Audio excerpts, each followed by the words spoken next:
Hi, my name's Lizanne Clanahan and I'm delighted to talk about my new book, Jellybird. Jellybird is about a young woman called Jessica Byrne whose life starts to unravel when she meets a new friend. And up until the moment that she meets this Libby Hargreaves, her life is pretty good.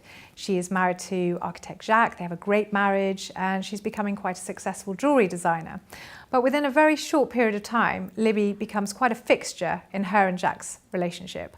And she begins to feel really uncomfortable with the tension that she's feeling between her husband and her new friends. Now, instead of confronting it, she allows herself to be distracted by the discovery of an old postcard.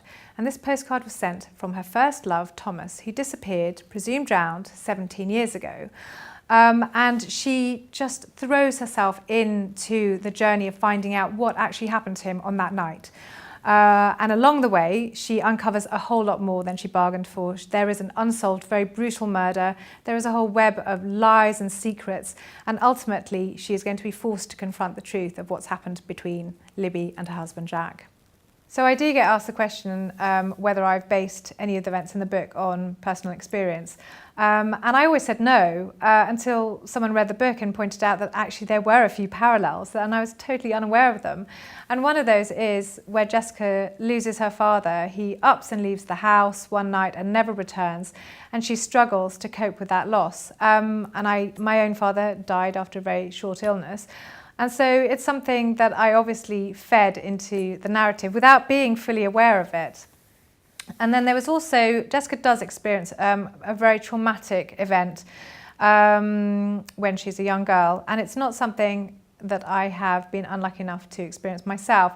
But I think, like a lot of young teenage girls, I made lots of silly decisions and was a bit foolhardy, and sometimes found myself suddenly in the midst of a situation where I suddenly saw the potential threat.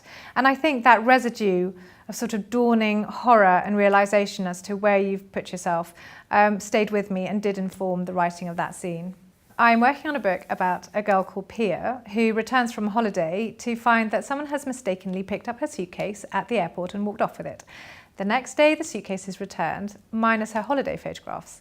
And then over the coming 3 or 4 weeks, those photographs return in little scissored pieces. There's one on her garden path, there's one stuck to her front door, and eventually inside her house. And she has no idea who's doing this to her and what it means and why they're doing this. And the fear of being watched and stalked and terrorised really drives her indoors. And after a while, she just finds she can't leave the house.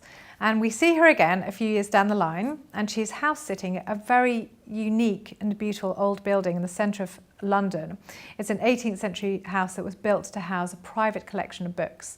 And she takes in lodgers to help her pay the rent and the maintenance on this building. But she's very particular about the kind of lodgers that she wants in. She only wants to let her rooms out to people who really need a safe haven and sanctuary, just like herself. And of course that means they come with their own baggage, their emotional baggage, their troubled pasts. And before long, the danger that Pia feels she has successfully kept outside of her 4 walls finds its way into the house.